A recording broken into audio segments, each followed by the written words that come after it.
Okay, Assalamualaikum, good afternoon. Usually this 2 o'clock is a hard time, but we have very good, we are not panelists here. We are a group of activists, practitioners, okay, practitioners, I think more appropriate for this round table discussion. So this afternoon, our round table is entitled Corruption and Integrity. Yeah, this is an issue to discuss issues of corruption and integrity in Malaysia, namely to what extent the agenda of fighting corruption and making integrity a way of life of the people, has achieved its objectives. So we have actually speakers from two major agencies or institutes. Okay, one is the Institute Integrity Malaysia, IIM, and then the second one is from the Malaysian Anti-Corruption Commission. Yeah? So these are issues that we will discuss this afternoon. Actually, by right, it should have been Professor Emeritus Abdul Rahman Embong to be handling this particular roundtable, but he does have a family emergency right now, so you all will just have to bear with me till the end of the closing. All right. And without further delay, I'd like to introduce, I'll call upon our speakers. Yeah. I don't know, maybe some of us, we can come up to the podium. I would like to call Mr. Kanason, the member of the Malaysia Integrity Institute. Okay. And then Encik Muhammad Rezaidi Ishak, who is also a Certified Integrity Officer of IIM. I have, of course, Mr. Muhammad Nizam Muhammad Ali, the Director for the Corporate Affairs Section of IIM. Encik Nizam, welcome. He's always the strong supporter of IIM. And PSSM, he has been around from many of our conferences and events. And then from MACC, we have two speakers. First of all, Mr. Jayanta Kumar Sen Gupta. Mr. Jaya, welcome, please. He is the Ketua Penolong Pengarah, yeah, for MACC. And Encik Zaki. Encik Zaki is actually a long time colleague in UKM. So we actually work way back, in helping to set up IIM in the year 2003.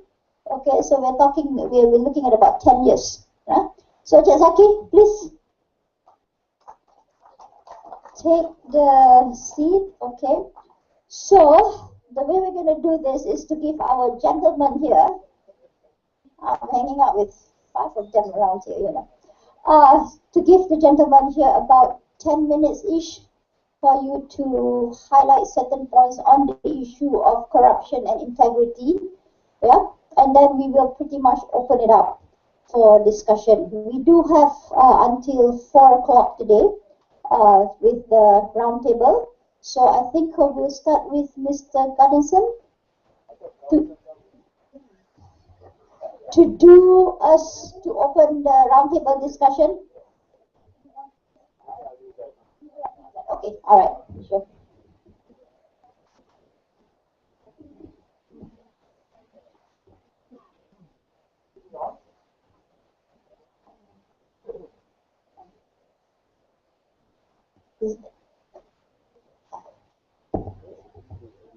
Okay. Ladies and gentlemen, good afternoon. I am a member of the Institute of Integrity. I'm 75 years old, so I'm wondering what I'm still there for. The subject is corruption and integrity.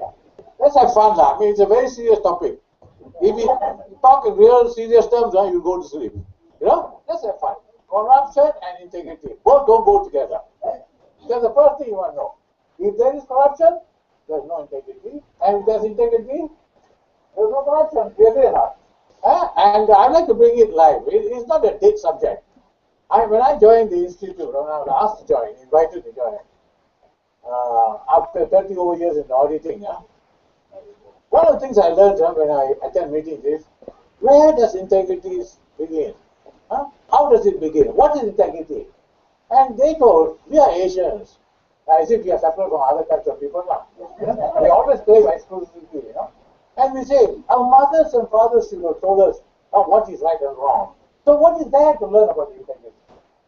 But as I joined the surveys and came through the ranks, I realized how difficult it is to have integrity. Not I come from the audit service. Jalan-jalan kutipan wang ni tak ada lah, setahu saya. But I ask my friends when I do auditing, hey, what are your problems? Very difficult to say no. Now, not so much from outsiders, from the insiders, from your bosses. So my topic, if I would suggest is, how many of you can say no to your boss and survive? The boss will tell, these are basic issues, basic issues in life, in working life. You got bosses above you, you got some tenders to contract or anything, and they say, do it this way. Boss, the regulations say like this. This is a better. Look, do as I tell you to do. Don't try to be smart. You know what I mean? Or else you get transferred to Kuala Terengganu where there's no mall for you to walk around. This is the latest laughing. I've told this last night. This is the biggest challenge. And when I give lectures outside, they earn money, when I give lectures, and this is a very important question, they say, okay, you tell us how to say no to the boss. You can never say no to the boss. The minute you say no to the boss, you will be on a transfer list. Possibly, I'm not saying bad things about boss. What happens? So what do? You say, yes, boss. It must be done as you say. The regulations are stupid, boss. The laws are stupid. So may I suggest, boss, you write like this. This is not a joking matter. It comes right from the highest. I am a divisional manager of how many years have I got? You have made a mistake. That's not enough. Anyway, okay, I won't go into that story. I'll tell you another one. Principal of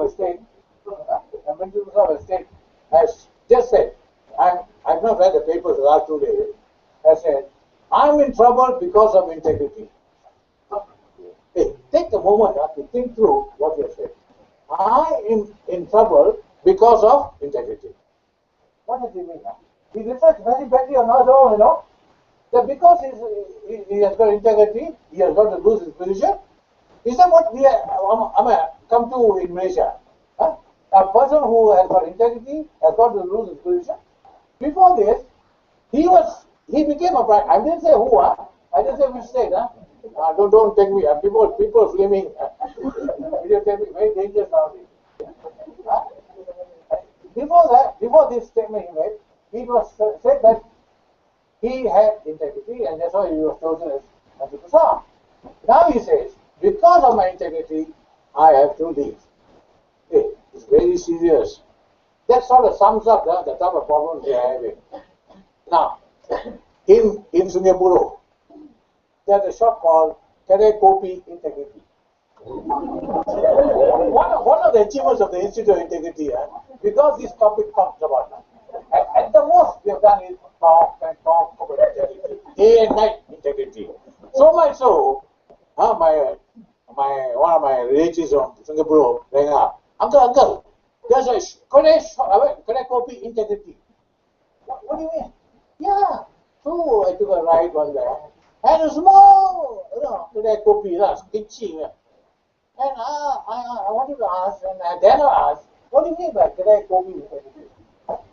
The kopi or sugar must be clean and right, properly weighed. The cup must be clean. The water must be our standards, cleanliness. I don't know. Maybe service is A1. Integrity includes all these positives of human behavior, which some of us have and some of us don't. But the very fact that after all these seminars and discussions all over the country, road shows, my friends will go,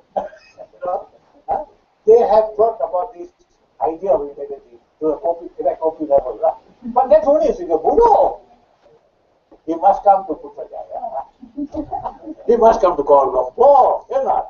He must come to bigger towns. Where you have copy integrity. Then everybody look up on integrity. And you get a lesson. You give a clean place, proper service, proper pricing, no cheating, nothing short delivered. Above maybe, but nothing short. Make you happy. That's what integrity is all about. You see, if I get a chance, I can talk for a few hours on this topic. Because I got this a number of examples. I'll tell you this and I stop. This is very important. Because it's the highest level of government, Say, my friend Nizam is appointed as the Minister of Agriculture. PM calls him, Nizam, you have suffered long enough in the wilderness, you jadi Minister of Agriculture. Oh, can you imagine? Just reflect for a moment. Minister of Agriculture. And Ministry of Agriculture is a very, very big ministry. So many departments. So Nizam brings his wife also in a proper driven, chauffeur-driven car to the ministry. The Secretary General opens the door.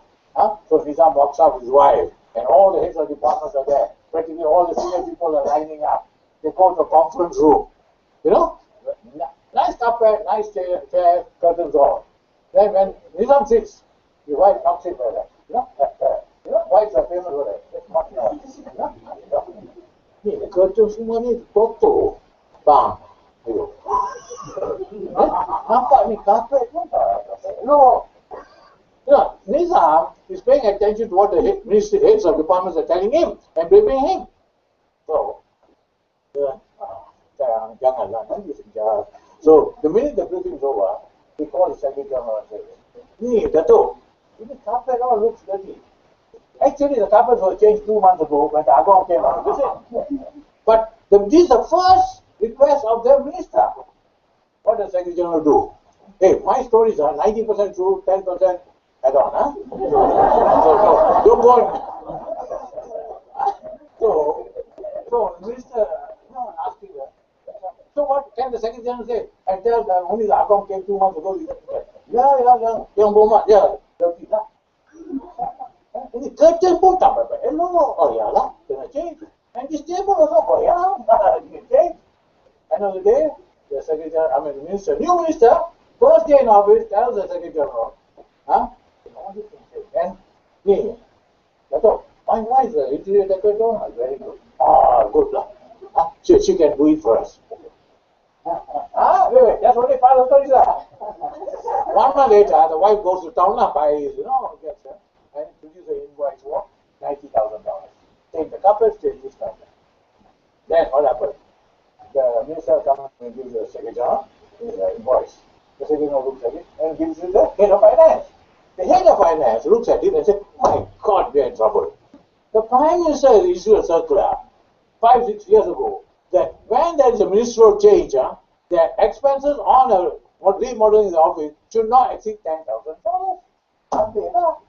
$90,000. So much mana? So the head of finance runs to Dato Secretary General and says, Dato, we cannot do it. What do you mean? It's 90. What do you mean 90? So we can only spend up to that. Why didn't you tell me, So you say yes, Minister, what can I say? You see, this is the culture, the fear we have for bosses, So what do you do now? So, I don't care how you do it, get it done. So, the man head of finance is Mustafa lah. Okay. Mustafa said, what to do now? What's Hashim in finance lah, who's in charge of agriculture? Boleh tak? Kecualikan kali ini. So he rings up Hashim. Hashim straight away knows what. Hey, Mr. Changing, belanja banyak lah. Macam mana tahu? Saya tahu berapa kali ini dah buat. So ini berlaku. Okey lah nanti lah. Saya timbang. Lepas 3 hari dia hantar sorry lah. Terlepas menimbangkan perkara ini dengan lebih mendalam. Standard official Duka cita lah. I'm talking about integrity now. I'm not telling a story. I'm talking about integrity in the real essence lah. Don't talk about the science of integrity. Day-to-day life.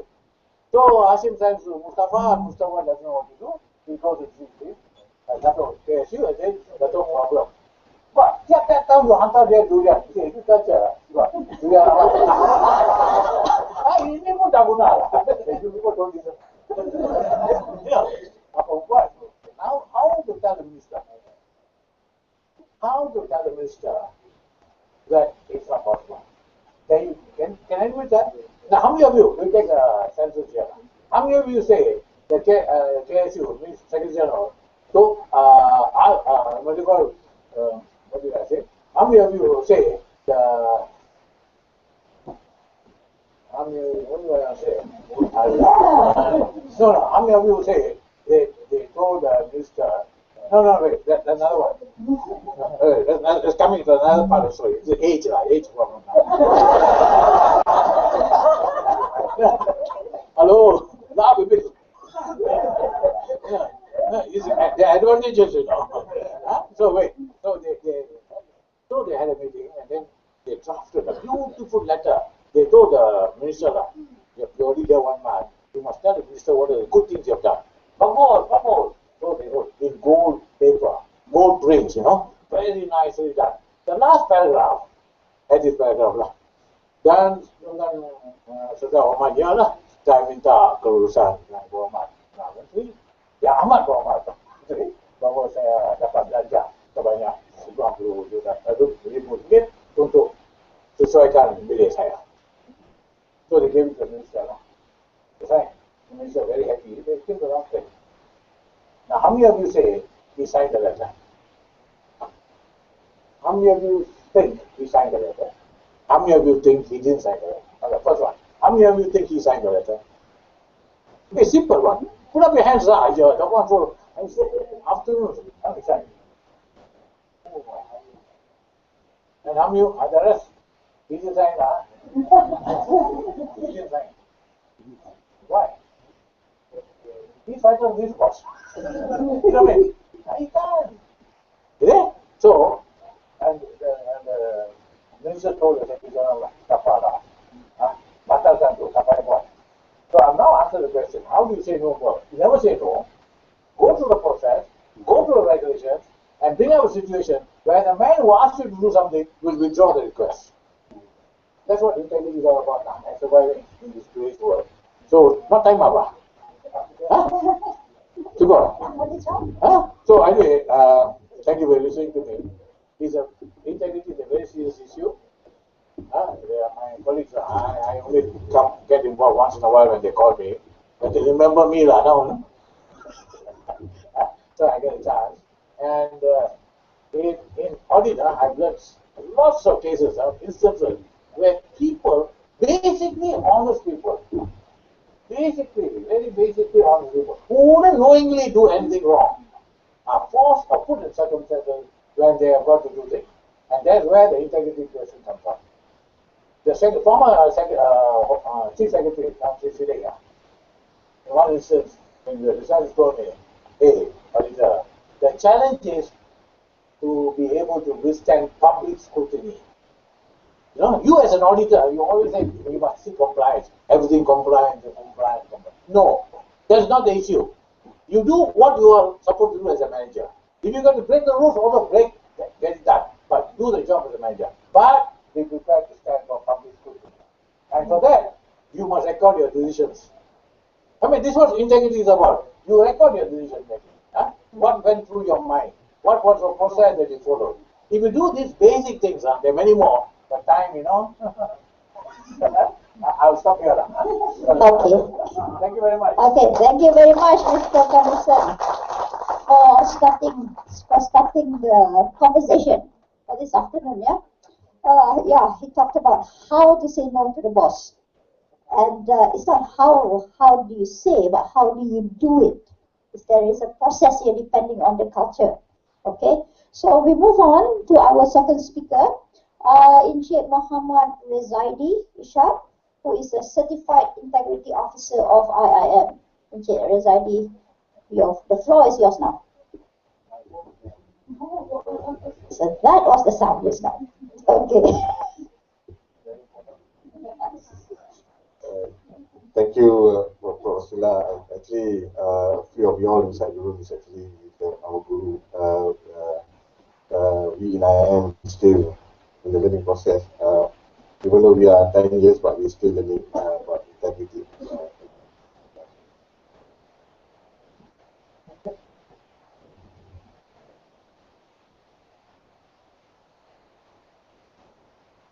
I would like to share with you something that we have done so far in IIM. We have been 10 years. Last April, we reported back to the government what we're doing, and also now we are in the process of doing some transformation within our own institute.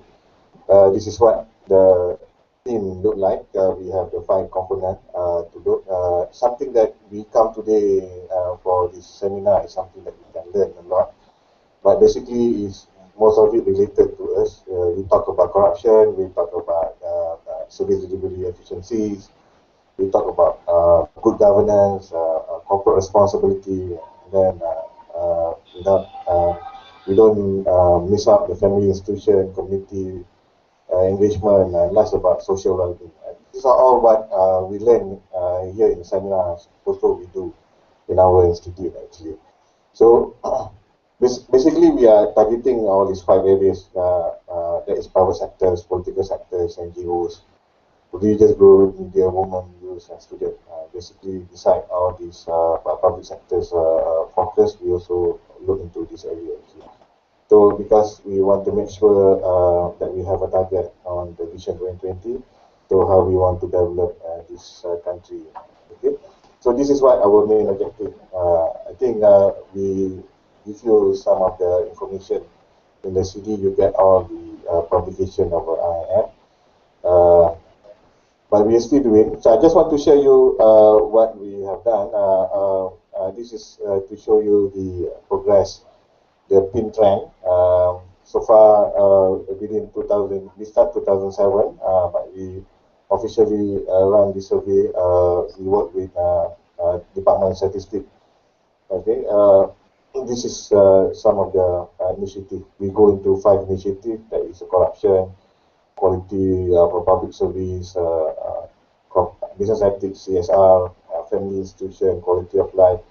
So it shows some progress and trend actually. So this is what we report back to the cabinet so far, but only 2007 it was published publicly, but the rest are all still pending because we don't know. We still insist the cabinet to publish it publicly to the people actually. So we do hope that our 2013 reports can be published by approval by the cabinet. So our 10, we have 5 years reports, report cards that we need to present to the government. I just want to share with you some of the trend that we compare by using this trend actually. So we still use to do our reporting by getting some of the indexes internationally and compare to our local index actually. So on anti-corruption, we still take the CPI, TI anti-corruption index to see how we can improve ourselves. Besides that, we also look into the total involvement corruption data from SPRM and also private sectors opinion on corruption. This also we take from public counter from KPMG. This is on anti-corruption. I just walk through you.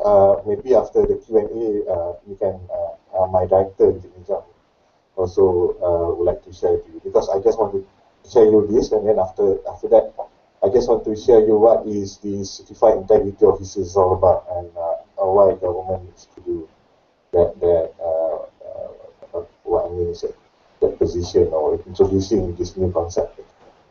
So second is about improving public service standards. So this is what some of the report that we gather and to put into our report.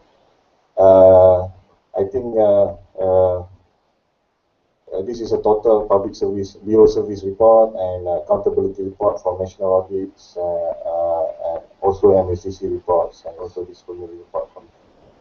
So this is the index, and then we compile and consolidate to do a report for our 5-year report for how our performance is actually on integrity. Yeah? And on economic institution is this is where we take international resource of data. Besides, we also pick up from our European report. We also pick up from global competitiveness reports, position of Malaysia, ease of doing business, okay, and also FDI performance from 2007 to 2014. And the indicator for family strength, we pick up from LPKKN, Lembaga Pembangunan Kemajuan Keluarga, yeah. And then from EPU, component of community investigation, and then last kali from the KPN report on number of intersection KL. And the last report is actually strength on community institution. This is where we pick up from some of the ministries and also from World Bank, and also from the police. Together, all these reports, okay, crimes and narcotics index, level of education literacies, air quality index, okay. So we gather all this, we combine and we consolidate the reports properly, and we table up to the cabinet. So maybe later on we can give recommendation on that.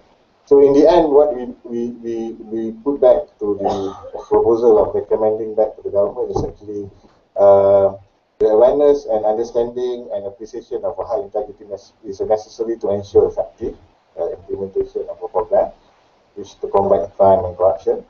Secondly, is about our delivery system is increasing but still low, and people perception and improving efforts needs to be reviewed. It's difficult to satisfy our people actually. Even Singapore, they are themselves cannot even satisfy their own people if you read academic governance. Okay? Yeah. Corporate sectors were fair, satisfactory, but in terms of business ethics and CSR, they need to improve. Our Malaysian business people still quite lacking about understanding purely to improve governance by taking into corporate responsibility agenda. Okay. And number 4, programs to enhance integrity, and family and community should be continued and given priority on as a problem on the social is still as a concept. So last is about some people think they do not feel comfortable and safe. Initiative should be taken by the authority and restore public trust. This is what sometimes, ladies and gentlemen, you see in the graph and the index, something that people improve, but on the real ground zero, it doesn't show the reality on it.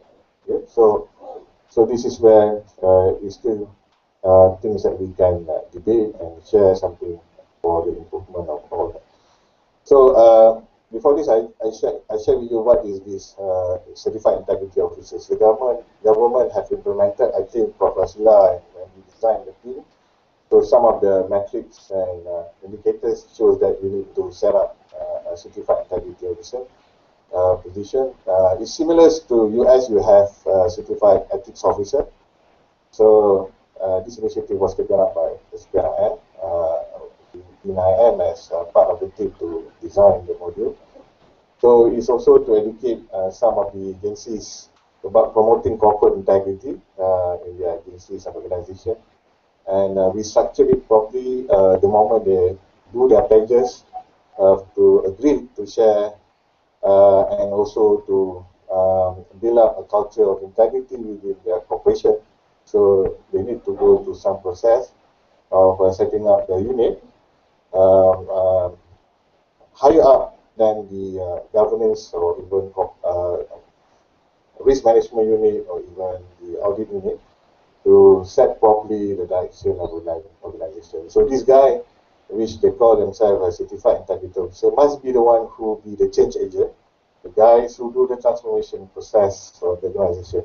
It's not easy, it's not a big, it's very difficult and a bit challenging. But we need to move forward to do a change the organization. Thank you. I'm covered up with that. Okay, thank you very much, Encik Zaidi, for your input to our roundtable Like the today. Q&A, maybe my director will. Okay, so now we move on to. Okay, Encik Zaki, who will be presenting his input, and this is from the Malaysian Anti-Corruption Commission. Okay, so Encik Zaki.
Bismillahirrahmanirrahim. Assalamualaikum warahmatullahi wabarakatuh. Selamat petang.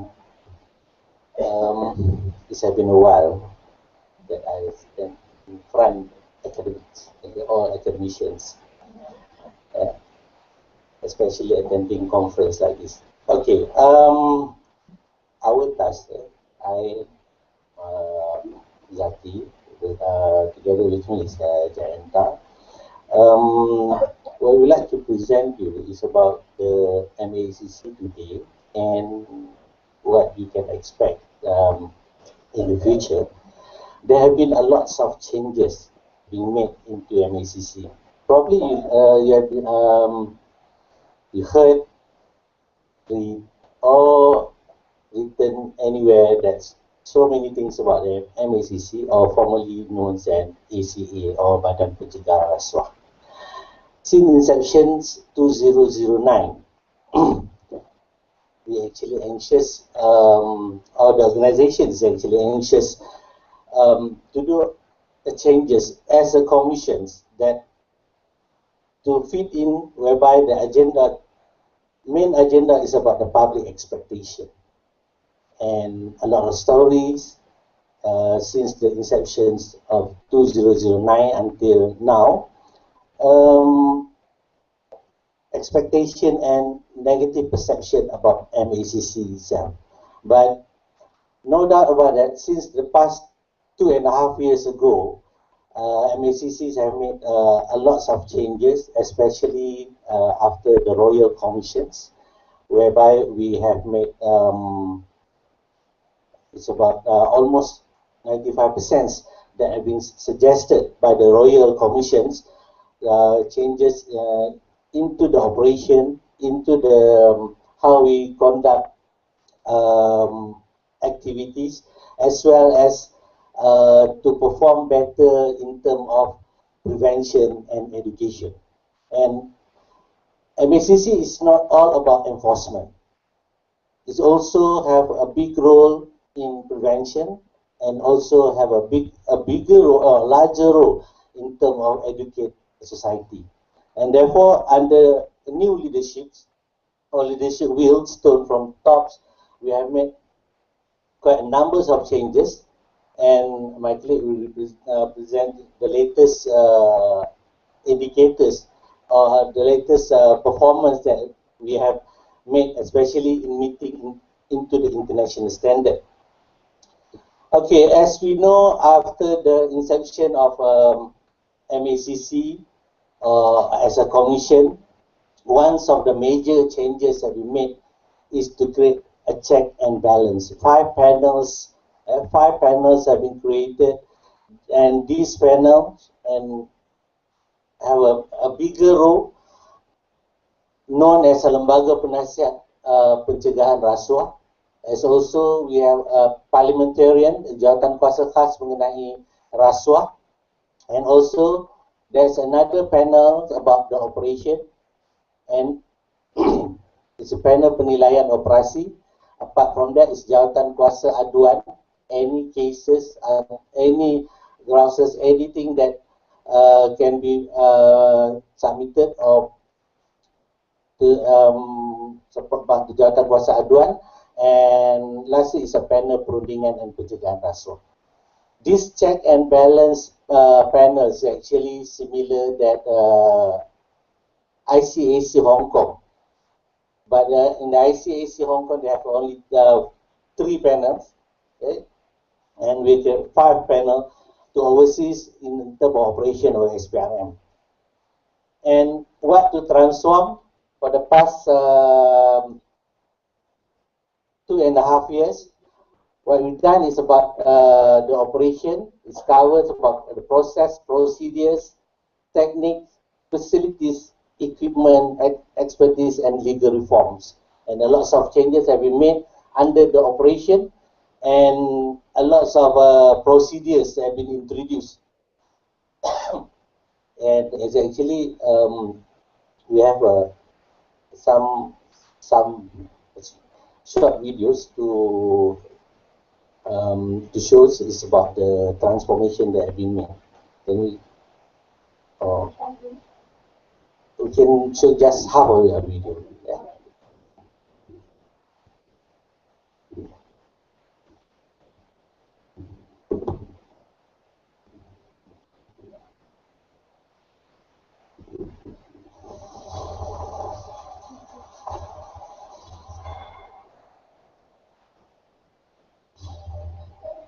Lepas PTR ditukar nama kepada Lembaga Pencegahan Rasuah Malaysia.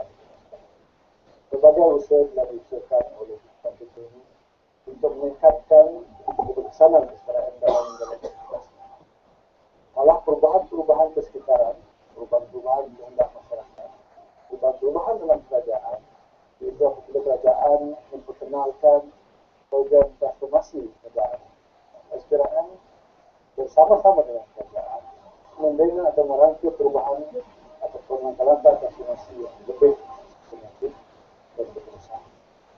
Perubahan ini adalah berteraskan kepada untuk memastikan 3 prinsip utama SPRM dapat diterima atau dapat dimaklumkan, iaitu kebebasan, keterusan, dan kebebasan. Pengurusan SPRM juga berhasrat untuk membentuk hasil kerja yang lebih berfokuskan outcome daripada output agar keyakinan masyarakat dapat ditingkatkan. Beberapa inisiatif dirangka dan dilaksanakan bagi tujuan menjayakan aspirasi SPRM. Salah satu daripadanya adalah dengan penubuhan unit transformasi pada Mac 2010. Pada akhir tahun 2010, buat kali pertama, Pelan Strategi SPRM telah dirangka. Berdasarkan pelan ini, tumpuan transformasi SPRM memfokus 4 bidang utama, iaitu pengurusan siasatan efektif, effective management of investigation, pencegahan dan pendidikan masyarakat efektif, effective prevention and public education, mengekalkan keyakinan, sustain confidence masyarakat terhadap SPRM, dan pembangunan kapasiti dan capability sumber manusia, capacity and capability building. Pada tahun 2012, SPRM mengorak langkah melaksanakan fasa transformasi khususnya dalam bidang operasi merangkumi aspek struktur, proses, dasar, peraturan serta model insan. SPRM telah merangka beberapa inisiatif bagi menjayakan aspirasi melaksanakan pelan transformasi.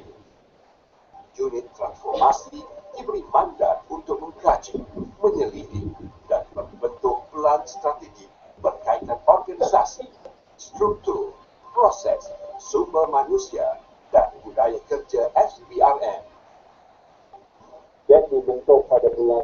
tahun 2011 bagi implementasi proses transformasi SPRM. Ilmu operasi memberi fokus kepada 7 pengakuan perkhidmatan bagi mengenal pasti tahap sektor pencapaian standard agensi penguasaan antarabangsa seperti FBI, ICAC, PCID dan pemerintah. Transformasi ini telah meningkatkan lagi masa turnaround dan kualiti kesihatan SPRM. Bidang operasi adalah merupakan satu bidang yang amat penting dalam usaha negara rasuah di samping program-program pencegahan. Salah satu bidang operasi yang SPM melakukan transformasi adalah kerja secara berpasukan. Kita telah membuat satu projek di SPM 9 di mana daripada 118 bekas sasaran dibuka, kerja-kerja yang dilakukan sejak satu bulan sebanyak 65% PS dapat disiapkan. InsyaAllah banyak lagi kerja yang akan kita capai. Proses transformasi SPRM diteruskan dengan penubuhan Change My Transport bagi memastikan roadmap yang dikarangan oleh 7 service line. Antara penambahbaikan transformasi yang signifikan adalah meningkatkan tahap kompetensi pegawai SPRM melalui pengambilan pakar daripada sektor swasta. Perubahan ke cara sepakat ini adalah dengan aplikasi team-based investigation, penggunaan standard antarabangsa dalam pembual dengan kaedah SWIFT methodology, dan melalui kaedah forensic accounting semakin kes-kes dapat dibuktikan kesalahannya dengan gathering of evidence menggunakan kaedah ini. Okay, that is a part of the changes that we made for the operation. To continue after these 2.5 years have been made changes on the operation of MACC. What we did now is currently a few steps have been made under for our preventions and education. So for that, my colleague Jayanta will continue on the prevention.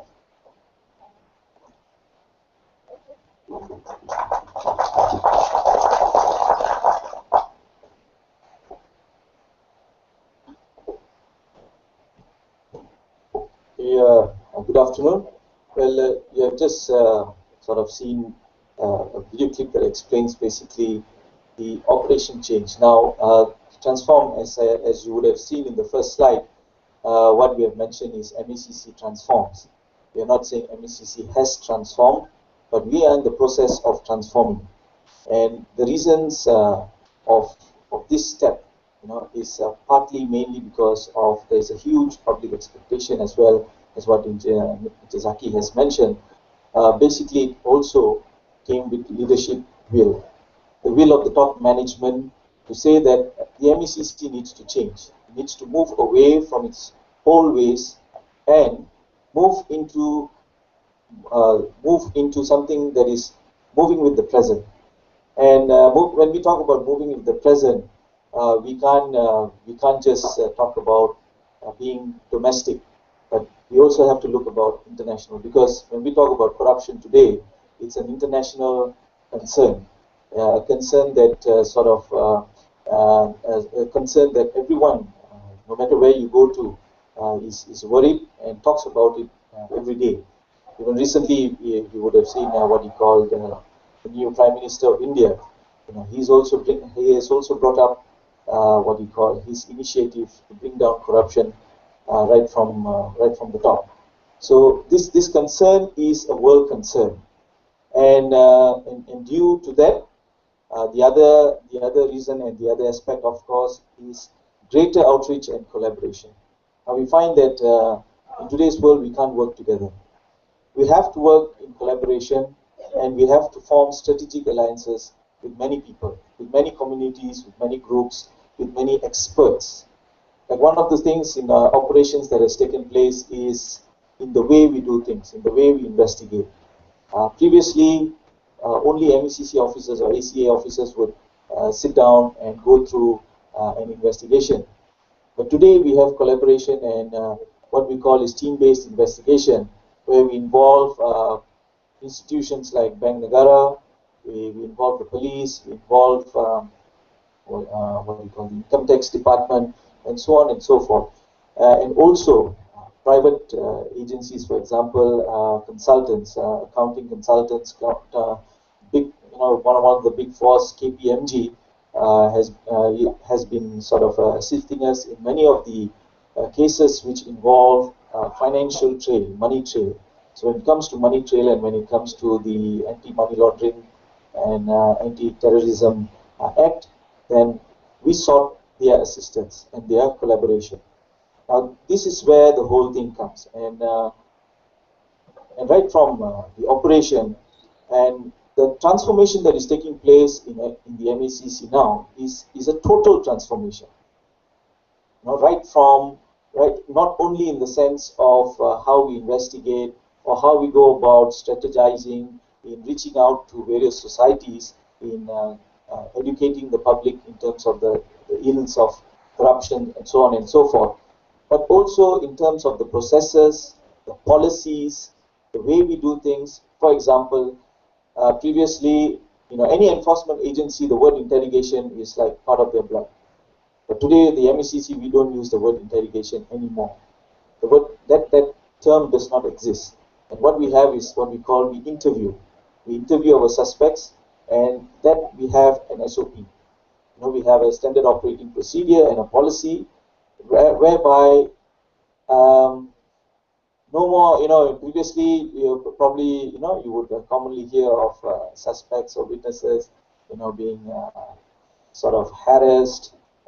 Suddenly, what you call, we change the temperature of the room. We sort of put them into a lot of pressure. There are even complaints on misconduct, right? But today, none of those exist because it is a policy. And any officer who has been found to do that or breach those policies and code of conduct will then be will then go through what you call some penalty. They'll go through some disciplinary action on that. Now, apart from operation, we find that though enforcement is always what you call the main thing. In any country you go, there's the thing called law, and we are bound by the boundaries of law. And when we reach, it's only we decide to remember only when we decide to cross the line, right? Normally, when we pass a red light and we don't get a summon, we think that is fine. But until we receive a summon from the police, only then we will tell ourselves, oh, I should not have done that, right? So that's all punitive, and what to do? Human beings need to be controlled, and one mechanism probably that requires control of the human mind, human actions, is law. But other than that, what the MACC also focuses is on prevention, because we believe that prevention is better than cure. Right? It takes a lot of time, a lot of effort, a lot of money when we conduct investigation. Not all investigation leads to prosecution. And for that, before I go into this, I'd just like to ask you all one question. And I would just like to get your feedback. Can the MACC prosecute? How many of you all say the MACC can prosecute? Please put up your hands.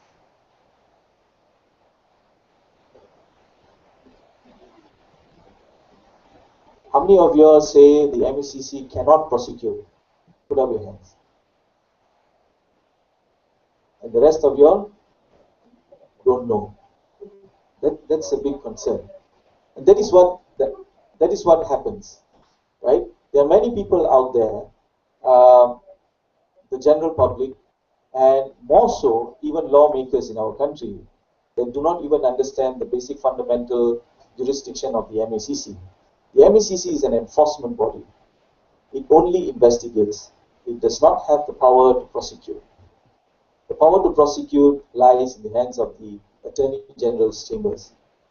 So as such, we receive many accusations that why don't we prosecute? Why can't we prosecute? Why don't we charge this person? Why don't we charge? Because we cannot charge. It's as simple as that, right? Just like even the AG cannot decide on what punishment that goes to a person who is charged. It is the judge. So it's the courts that decide. on all that. So you see, from here itself, we know that half of you all are still not sure of many basic fundamental information about the MECC. And we hope that at least the many of you all who are here today, that at least now I can confidently say that all of you all know today that the MECC is only an enforcement body, conducts investigation and not prosecution. Okay. Now going back to prevention, basically moving on from operations, and now we are into in the midst of a sort of strategizing and reviewing our entire prevention strategies, and we have formed basically six teams, six task forces. One is the task force based inspection, and this is similar to what we had in operations. We had the team based investigation. So we found that when we do things in a team, and when we combine our skills and knowledge and expertise with various other institutions and organizations and people, then our investigation had become better. So much so today, I'll just go through later on the prosecution rate. Right? So we have transformed what is there in team-based and adopted it into a prevention, where part of it is on inspection. Then we are also moving into the private sector. Previously, the MECC has been very active in reaching out to the public sector and government agencies. Today, in the past 1 year, we are now slowly encroaching into GLCs, and followed by the private sector in terms of introducing the tools that we have and bringing about greater awareness on integrity and anti-corruption. And we have on content development. This is something that we have looked into, and we are in the midst of streamlining our content in terms of when we go out and speak to people, when we go out and give lectures and talks on anti-corruption, that the whole country speaks in the same tune and sings the same lyrics. And so every single officer in the country then sings the same song to everyone out there.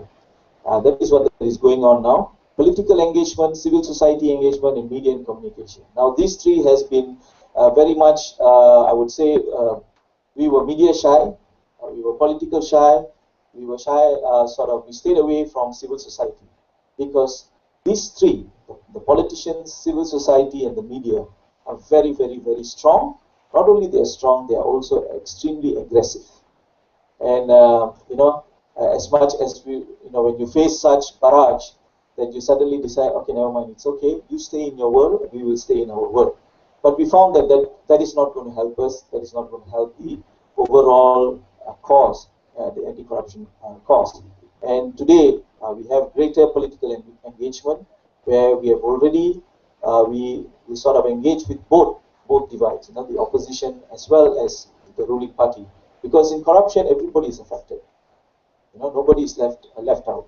Civil society, they are a great voice. They have a lot of opinions. They have a lot of suggestions. And today, we are proud to say that we are already in collaboration with leading, we would say, leading watchdogs, anti-corruption watchdogs in the country. For example, the new kid in town, which is C4. I'm sure some of you all would have heard about this organization. And of course, media and communication. That is something that we are encroaching, and we have taken in experts from the media fraternity to help the MECC in strategizing the media communication and how we deal with the media, how to optimize the media in terms of getting the message on anti-corruption and integrity out there to the people. All right, just to give you some snapshots of our current achievements, whereby just last week we had officially handed over our annual report to the Parliament. Now, this is the aspect of our transparency and our independence, in the sense that the MECC is the only body that is sort of linked to the government in many sense. That is what we call presents its annual report to the Parliament. We do not present it to the Prime Minister. We are not answerable to any minister or ministry. we are directly answerable to the Parliament through the Special Committee on Corruption. Jawatan Kuasa Khas mengenai rasuah, which Cik Zaki mentioned earlier. Now, this committee is represented by, they are equal divide and they are non-partisan in the sense that we have six members, 7 members. The head is Tan Sri Abu Zahar, who is the Speaker of the Senate, and the other 6, basically 3 are from the ruling party and 3 are from the opposition. So it's very equal.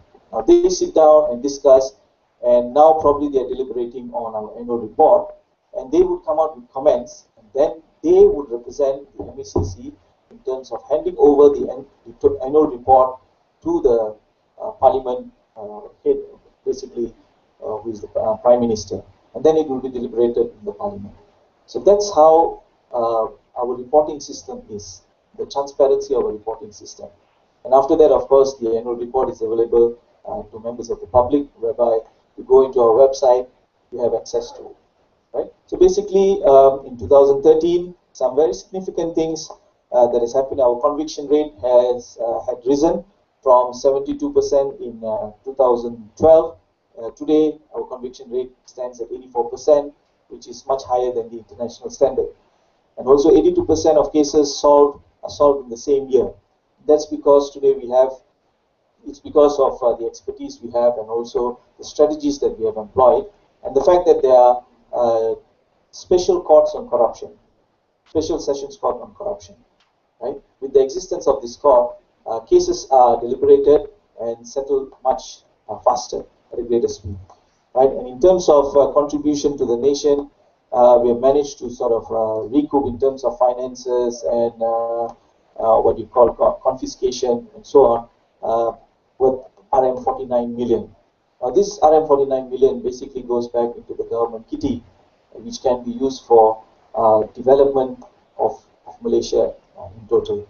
And also, not only this is on the national aspect, domestic aspect, but internationally, the UNODC has recognized basically 23 implementations that we have done, and we are in a way an international reference organization when it comes to anti-corruption, because not only we have an enforcement agency, but also we have the Malaysian Anti-Corruption Academy, which is part of the International Anti-Corruption Academy. Okay, and on the level of public confidence, we see that, of course, this is something probably debatable, this is something probably that is going on in people's mind, but I guess that's the case when a process of transformation is still taking place.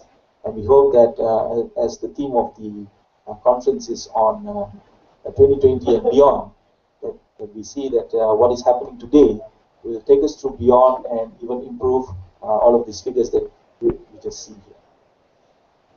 And our new tagline today is basically MACC today moving together, in the sense that we work with different organizations, different groups, different communities, and different expertise in order to help us not only in operations but also in our prevention. Right. Thank you. Thank you very much, Mr. Jaya. And we actually have finished a round of speakers, but I'd like to listen a little bit from Mr. Nizam. We can have that, but maybe just a couple of words from you, and then we'll open it up, okay? Thank you very much, Prof. Sheila. Sorry to bore you with all our slides and stories. There's three statements I wish to put for the record. Number one, this National Integrity Plan is the very brainchild of our fifth Prime Minister, facilitated into being by Professor Emeritus Ramanambong, and Prof. Sheila, Prof. Hima Aziz, and Zaki, and their team in the last 10 years ago. Yet, you and I hope is in agreement that whatever that we reported is not enough. We are just basically scratching the surface of the problems that we thought it is. Let me substantiate my first statement. Purely because as early as 1955, there was a report, a commission report on integrity, Judge Ian Taylor then was the chief judge of Malaysia. He put forth a report after a 3-year engagement of public inquiry by the people. And there were two conclusions of that report. Number one, if the society wants corruption, the society gets corruption. And I'm throwing this, I'm sharing with you so that all of us who wants to be a social scientist or who are studying the social society to its very core, perhaps we need to go deeper and ask why is that so? Are we really that society that was implemented before 55? Are we getting so sophisticated in our demands of such corruption, whatever measures or education, what have you? And second, the same conclusion, second one, which is the more forgotten one, is that the only defense or the only safeguard of such being the culture is, let me paraphrase the conclusion of the statement, the standard of honor of the people who form the service to the country. I repeat that, the standard of honor of the people who performs or who gives services back to the country. So we started that 1955 reading by saying that it is society to be blamed, but the solution is individual, institutional, persons, leaders. And that, again, I hope that we need to debate this. We really need more than just studying Western responses to Mahavirism. We have just, today is 2040, we have just forgotten who Tun Abdul Ahmad Badawi is. I mean, just like that. We will be forgetting people or personalities. But by the sheer fact that these are leaders, the tone at the top that they set became the psyche of the society.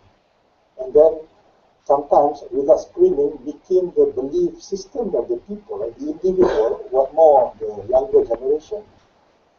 We need more than just talk to really address this, or reports, or institutional measures like this. I'm sorry, I'm not saying that we should not believe all such statistics, but I'm sharing with you my concerns that 10 years to come, we'll forget that everything we have done today. So perhaps the more challenge, the more challenges that we are facing now, the more certain we must try to find the root cause and try to somewhat do something about it together, not individually. Number two, just a few minutes, probably I don't want to belabor the chart. Number two, I've just mentioned in passing Prof. Rahman Lumbong's and in a way endorsing ICMAS and UKM. And I'm saying this out of humility that we cannot, as social scientists or scholars, be detached from all this.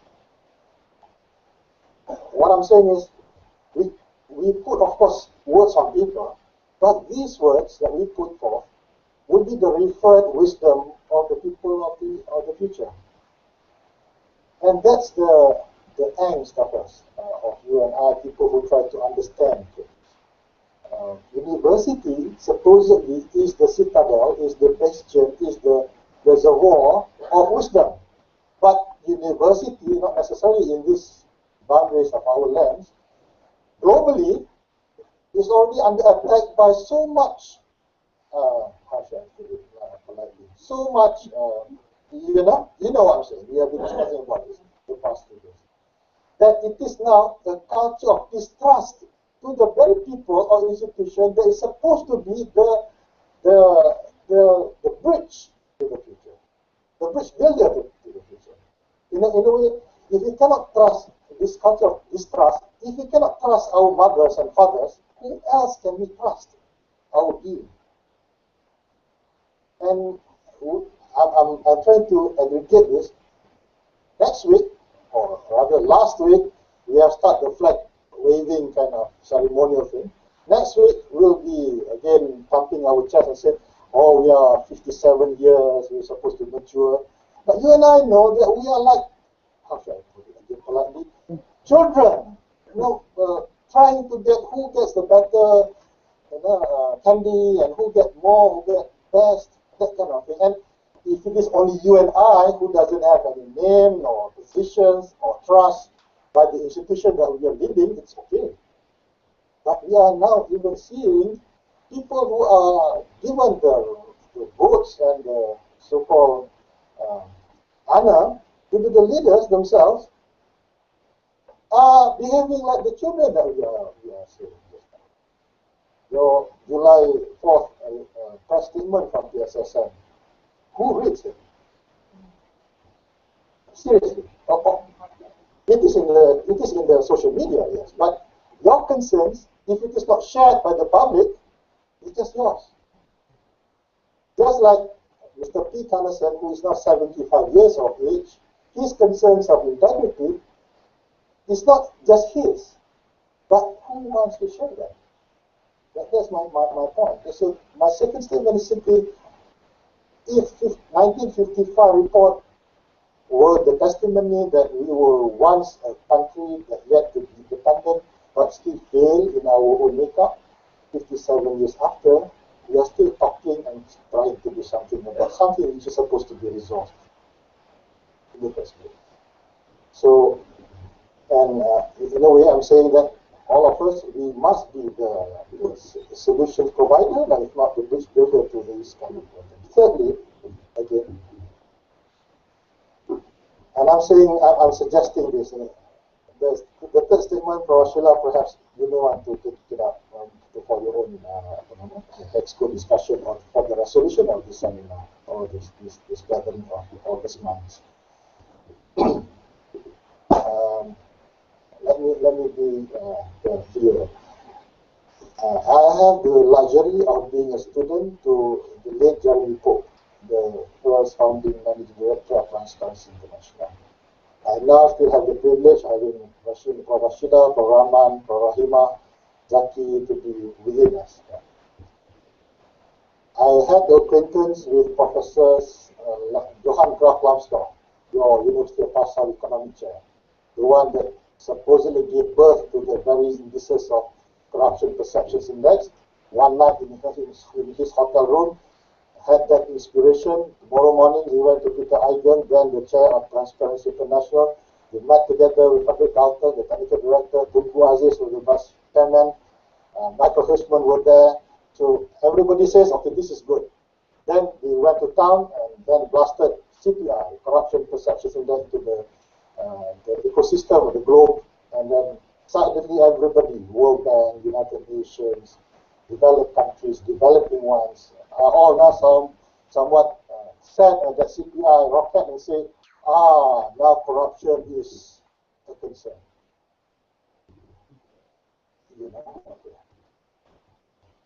Another realm in Eurocentric world, Professor Klaus Schwab, the one that founded the European Management Institute somewhere in Davos, that became rebranded in 1989 to become the World Economic Forum Davos. January, everybody who wants to be known as everybody will be there and shake hands and take pictures and say, yes, we will be the one who think the 50 years to come impending factors of how this world should be.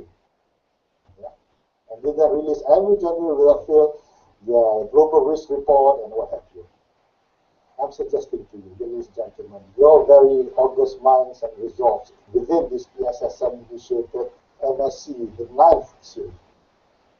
Your 10th series of MSC should not be a repeat of the history of the past. You must, within today until the next MSC 10, put your mind to the challenge of this real discussion that we had the past few days, and try to give a birth, if not a seedling, if not a place where, a safe haven where everybody will come to your watering hole and say, we want to be with you. For the sake of this country, for the sake of this region. Just do it. Because institutions like MACC are looking for wisdom. Institutions like IIM is looking for real teachers, real people who are no longer just become armchair critics and important intellectual who just say but don't do. We want, through your august minds and association, this country has at least one beacon that every generation, either of the past, I'm not referring to Carson, or of the future, you know, to be at least reinvigorated back the spirit that, come on guys, we need to have our, what is the word, tabula rasa. We need to start anew. We need to start refresh. We need to somewhat regain that honor that 1915 report alluded. That is, when the dawn of 2015 comes in January, when suddenly Malaysia is being catapulted as the chair of the economic community of ASEAN. How can you be a chair when you are not a role model? How can you be a leader but you don't have any character that is worth emulating? How can you be someone that your words supposedly change other people's life when the same words to you is just hollow hot air to your own self and your family? You cannot be. When we, all of us, when we talk, it means something to us. Otherwise, we keep quiet. When we write, it means that's the brightest that we can think of our conviction that could be our last signature to our own legacy. When we come together like this, MSC 10, I was told in Sabah or Sarawak, it should be the MSC that is not the MSC of the Cyberjaya who failed, but the MSC that gave birth back to why we as Malaysians, as ASEANs, as humanitarians, so as we are, stand together and stand proud or be proud that who we are as people of conviction and real sound true mind with noble aspiration, with no conflict of interest or asking for something, what's in it for me kind of culture. Rather, we, the sheer association of our esteemed colleagues of Professor Raman Amboms and Sheila and the like, we must somewhat, I hope, no longer be relegated to margin of Malaysia Kimi or Malaysian Insider, but our words, our press statement is being awaited, just like I said just now, Professor Klaus Schwab Associations of World Economic Forum every January is awaited by every think tanks of the globe. That's my challenge. Otherwise, you know, you hear people like us talk, next year ask us again for, you know, for nothing. And we'll go back from Kuala Terengganu with nothing. So, you ask for some words. Thank you. Yeah, I asked for some words and I really got some words. Well, thank you, Nizam. Really, this is really things that we need to talk about. So, we have a bit of time. And I would really like to open the floor for discussion. So, yeah, Prof. Hamdan, is it possible for you to get to the mic here? Okay, it's actually our colleague there. And I would appreciate if our speakers, at least one of you.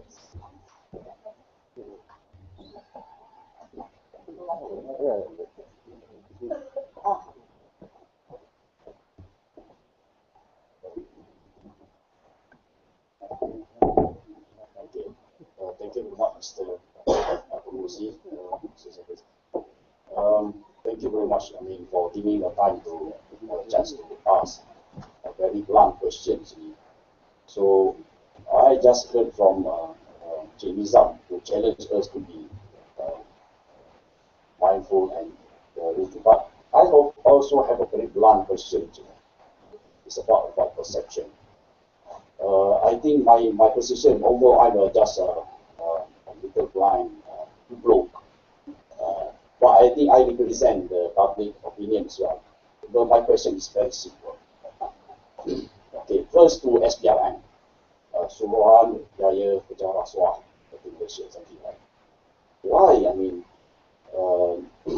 It seems that I am one of the person who understand that as MACC cannot prosecute. Okay, I understand that. But the problem is the so-called the pseudo proposition you have is to investigate. And why? so far, we have a perception that you, as MACC, always favor of incumbent when they decide either to proceed or not to proceed to any investigation. Sometimes it involves $34 million US, whatever, or maybe pound sterling, whatever. Okay, why? Secondly, the integrity. Very good. I have been to your hotels in very good. I show you.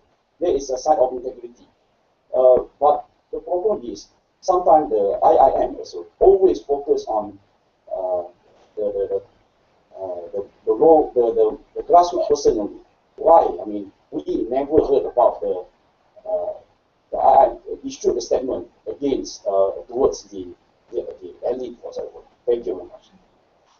Okay, thank you. Maybe we'll take up a couple more questions. Yeah, just continue. Okay, Prof. Amdan.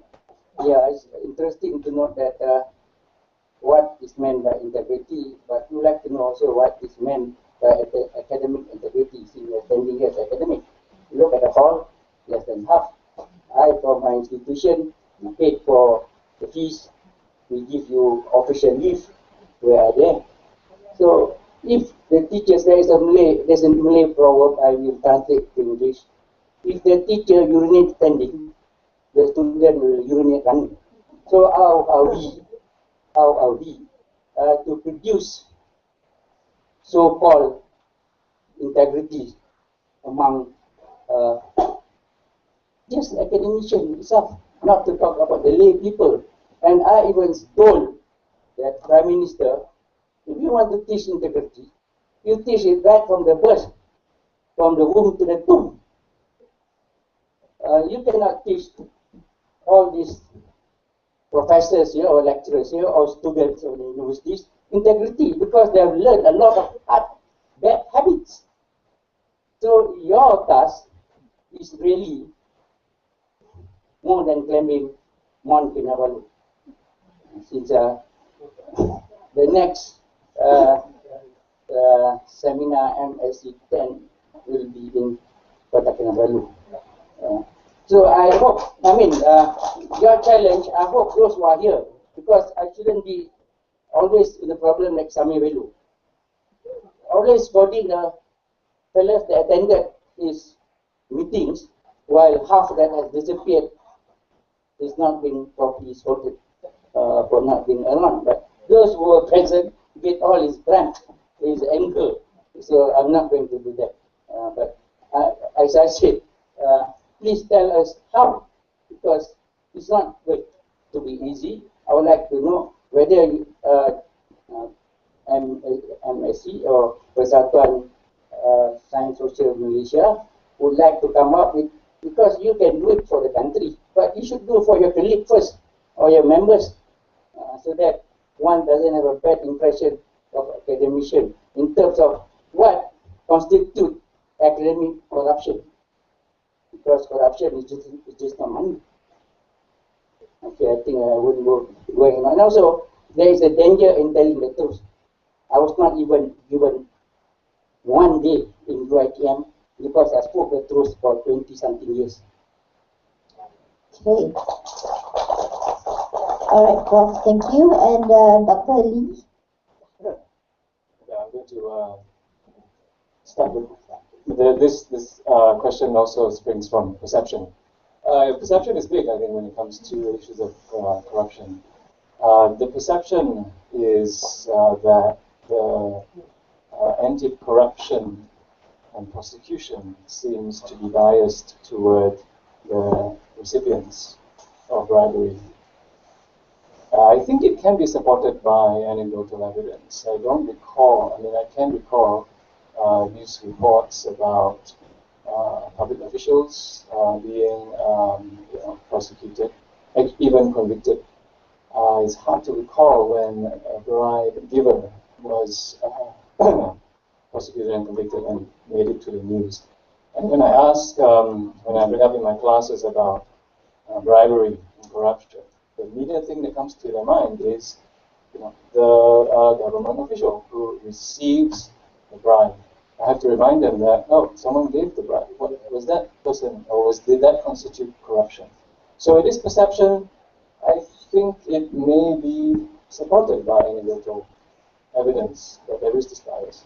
I just looked up online the MACC Act, and it is balanced. Both constitute corruption, corruptly giving and corruptly receiving. So is that true? I think that may also, I think it is. The perception is there. Why is there this perception? And maybe that is also related to, and is that maybe because it is easier to investigate, to prosecute, because the person who received the bribe is left holding it, right? But it's also, I think, another implication on whether or not it is feeding into another perception that you're going after a small fish. The officer who received the bribe here, another one who received the bribe there, and the bigger ones who have the means to give the bribe and still getting away with it. All right, thank you very much for the 3 questions. I think we go around first round, yeah, because we do have till 4 max, just before 4. Okay, so who would like to be the one to answer some questions first? Okay. Thank you all. Thank you for the questions and especially about the corruptions. First questions. The question about a selective investigation. It's always become a big issue. It's always become a big topic. It's always been raised from time to time, and especially blogs, Facebook, Twitters, says that why we are not investigate about these cases, about this money, and okay. First of all, when we talk about investigations, first thing is about getting evidence. And evidence must be supported by people or a person who be able to come or be able or willing to share information with us. And most of the cases or complex cases, we really need a support from anyone or any person who have all that information to support whatever facts about corruptions have been going on either within the organization or inter-organizations, and usually cases either involve politicians or involve public officials or involve CEOs, high-ranking officer, a private or even public official. We need a hard evidence with full support from those people who actually know the information, not just put stake and claims of these cases. I put one simple example. For a case which actually claims involve a chief minister of Sarawak, there's a lots of statements, a lots of informations and passing around through social medias and even through newspaper.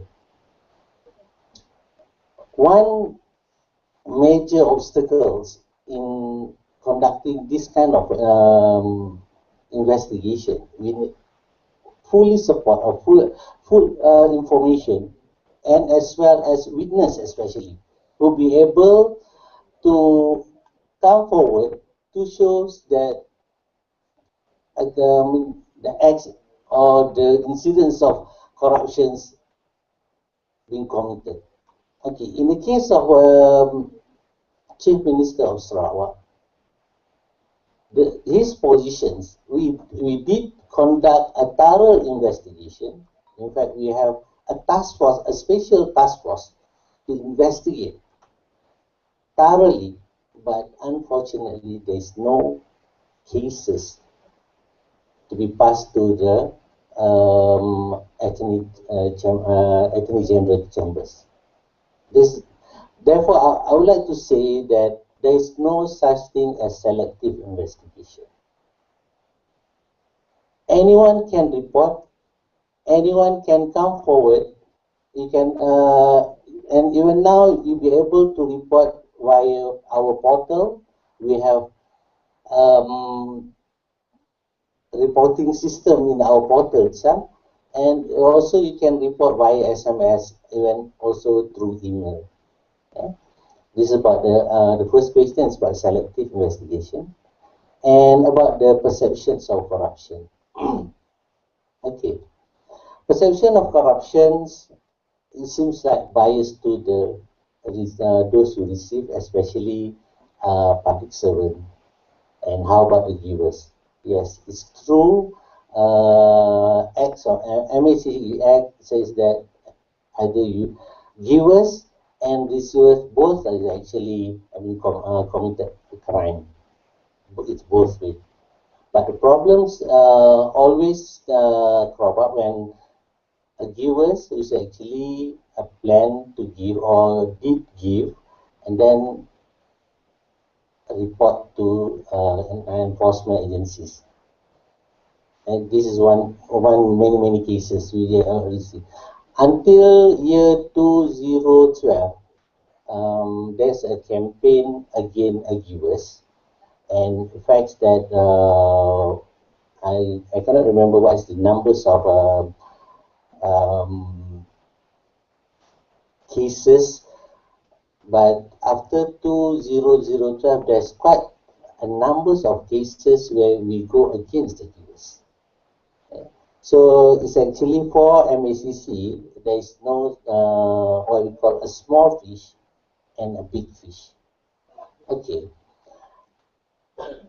Usually that we refer a big fish is a politician, high-ranking officers and everything. But in the cases like pegawai pendaftaran negara mengeluarkan kad pengenalan, is a big fish or small fish? Palsu.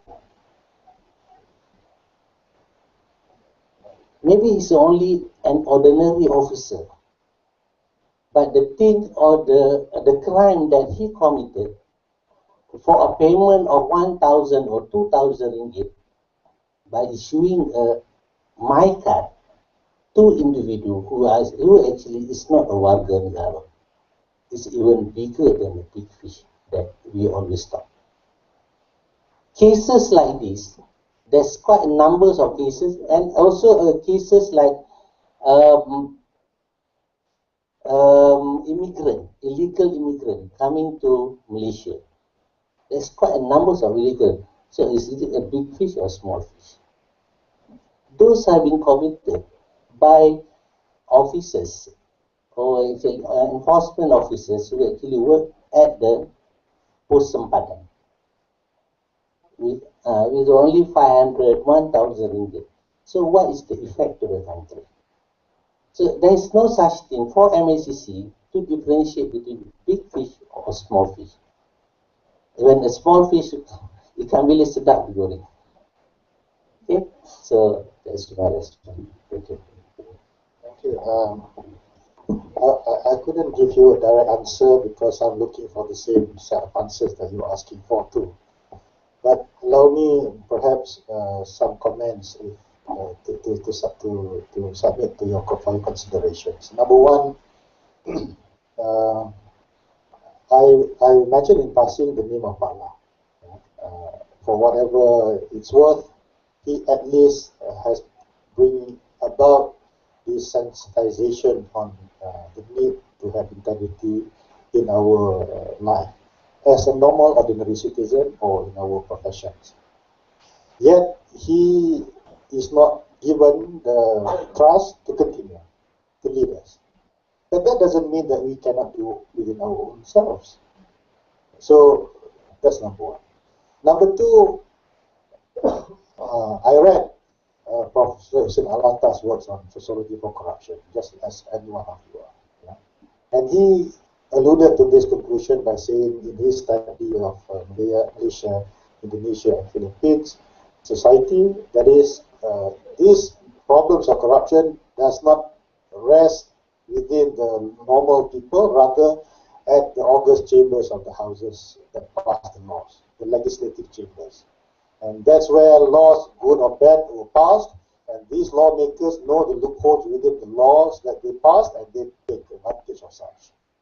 And to him, that is black corruption. White corruption refers to, you cut the queue and you get your queue necessary request approved.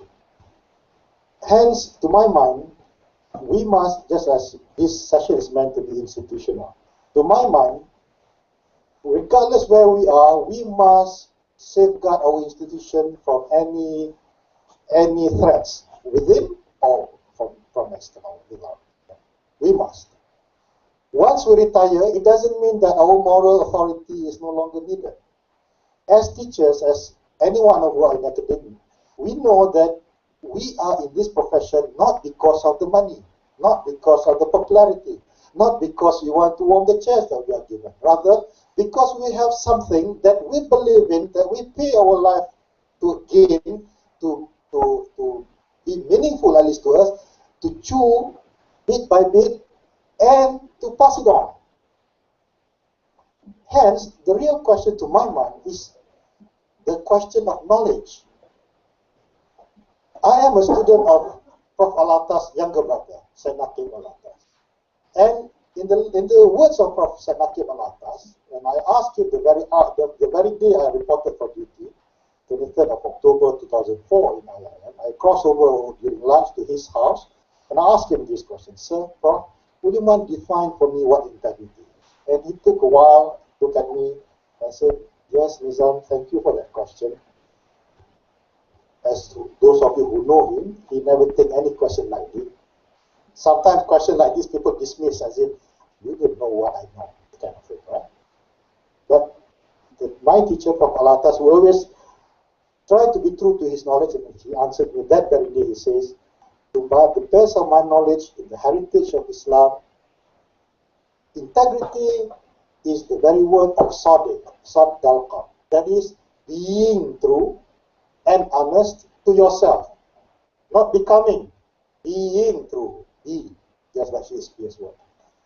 True to you and honest to yourself. Now, allow me to try to put these things together. If we are given a position of trust, now, to whom do we owe that allegiance or loyalty?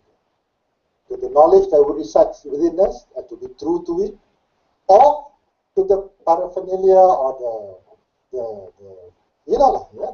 one that only the official station and stature will give, the cars and the names and what have you, and the company. To my mind again, only people who has real knowledge will continue to give that or pass on that knowledge to the worthy ones that would want to receive it. My take to this perception thing, when Al-Ghazal, to some of the modern scholars, when he was asked this question of perception, he answered categorically like this: you put up your thumb to the sun, to your perception, the sun can fit your thumb, but to your knowledge, which is which? I put that to you.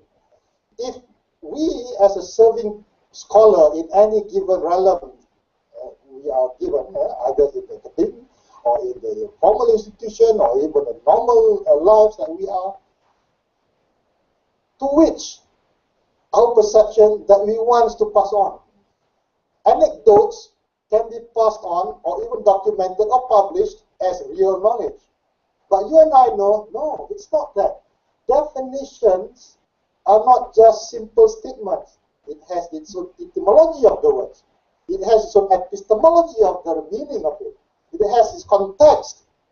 And this is where I put the challenge back to me and to all of us. If we believe in integrity, it is not because we are asked to, but because to us, that defines who we are. either as people, either as nation, or either as profession. What more as institution?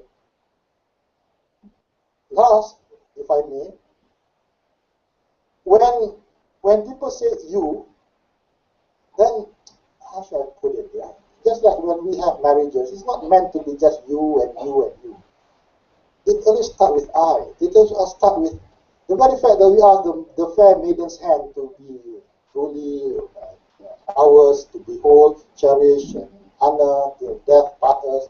Because we thought that we are trustworthy, we are having something that fair maiden's lady that is our beloved will want to be with us eternally. That means to say we must have something that we want to give. We cannot give what we do not have.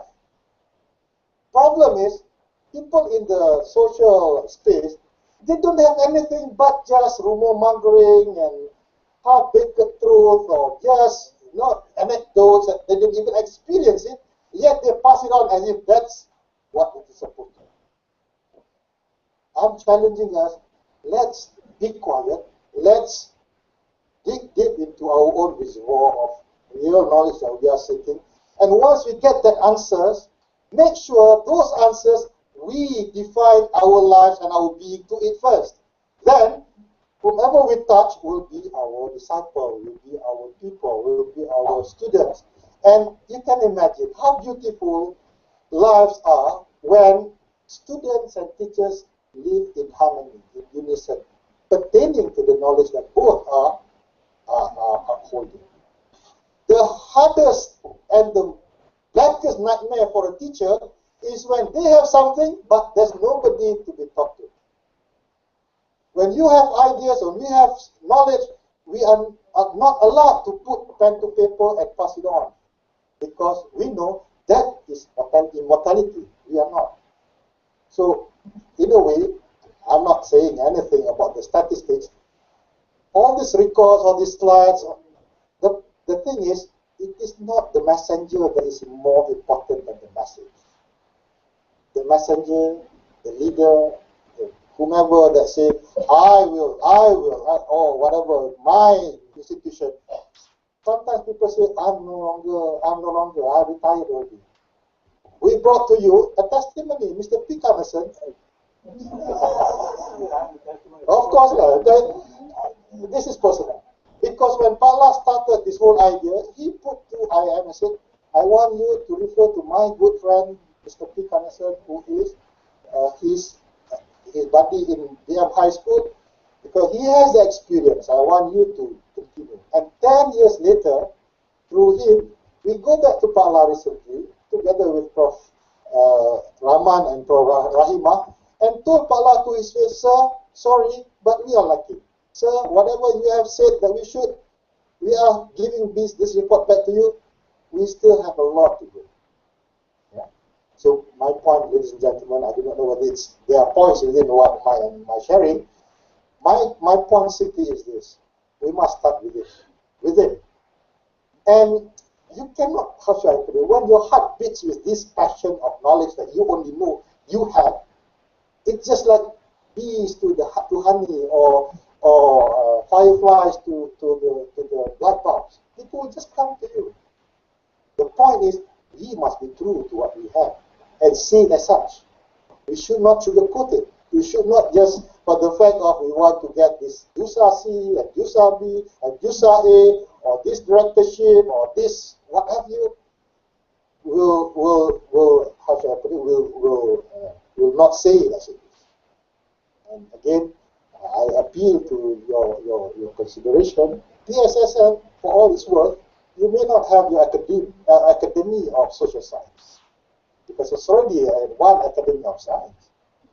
Right? That's one big boat that everybody is fighting for, right?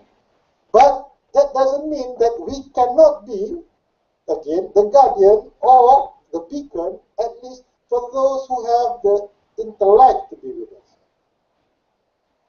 Regionally, globally, or even nationally, we should rise up to this challenge and just do what we could and be true to it.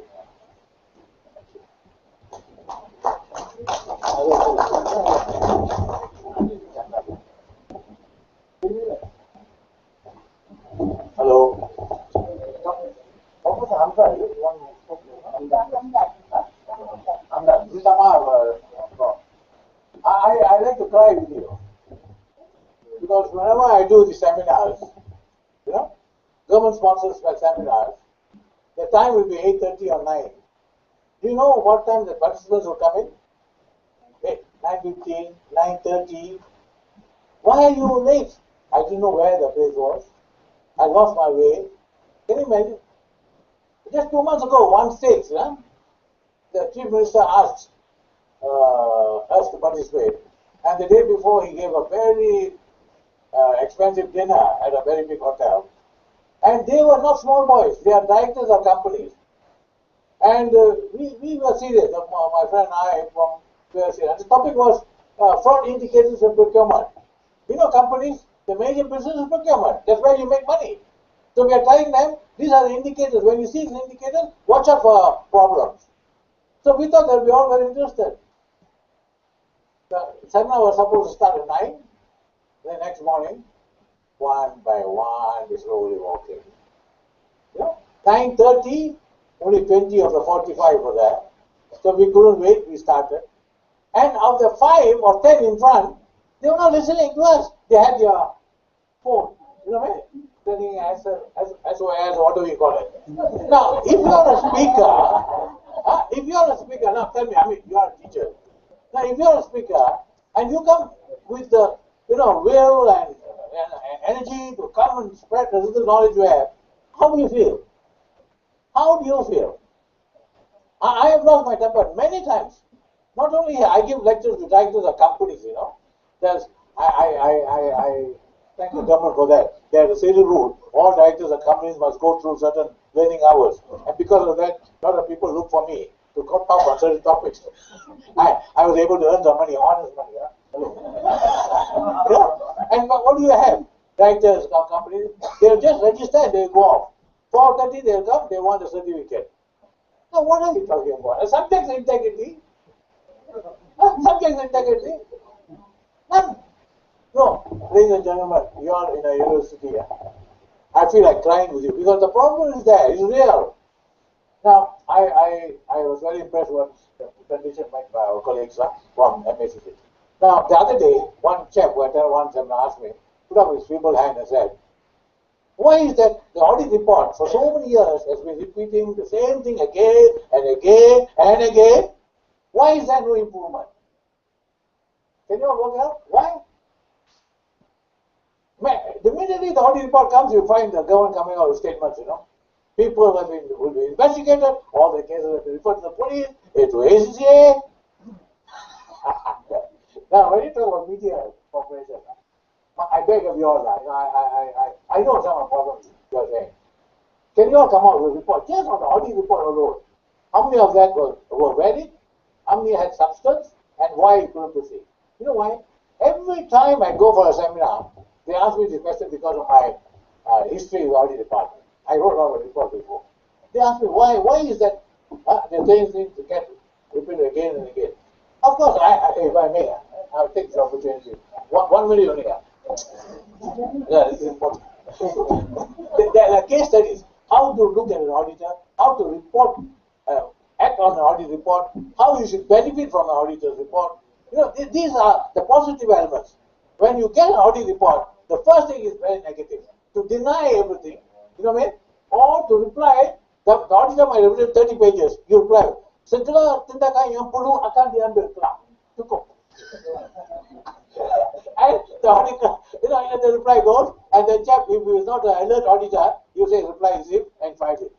2 years later, the same thing is done. It's not a laughing matter. It happens.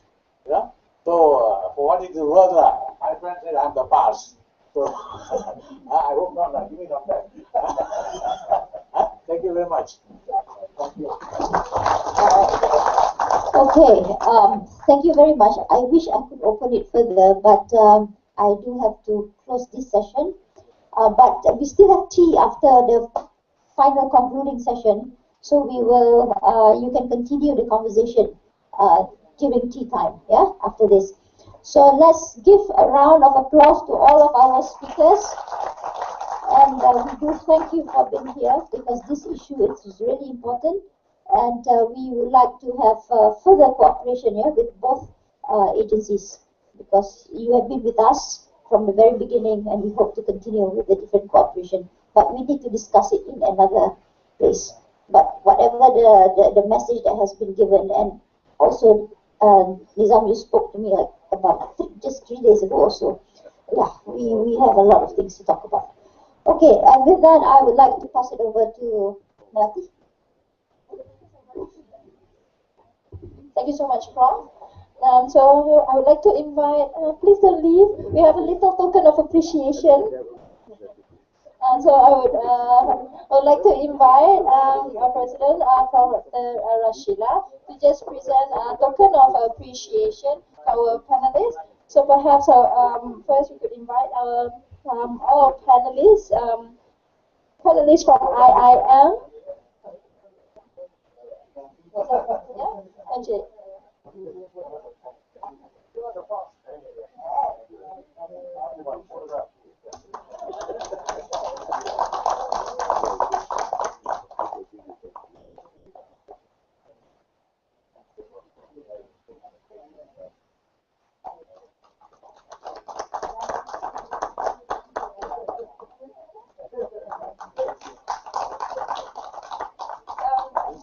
So panelists from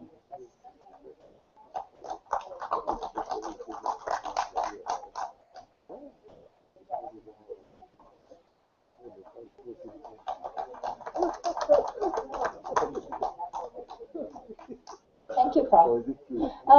Please be reminded, fellow conference participants, that for people who receive the questionnaires, IIM questionnaires, please fill it up and then return it back to IIM.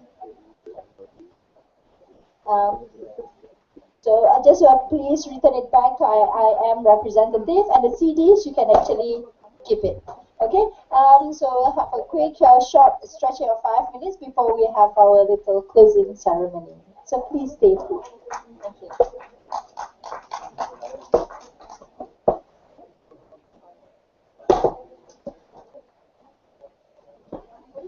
Quick toilet break, 5 minutes.